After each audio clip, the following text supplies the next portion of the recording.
الطعام أو نظام التغذية خلال الحمل مهم جدا.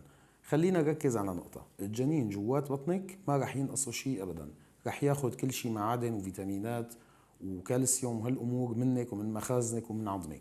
فالتغذية هي مهمة إلك وليست للجنين.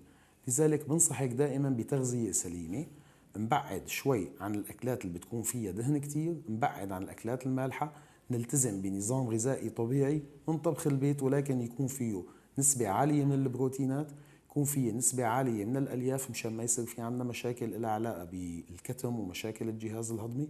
ونلتزم كمان بالنظام اللي فيه شوية فيتامينات ما بيمنع الفواكه والخضار بشكل دائم.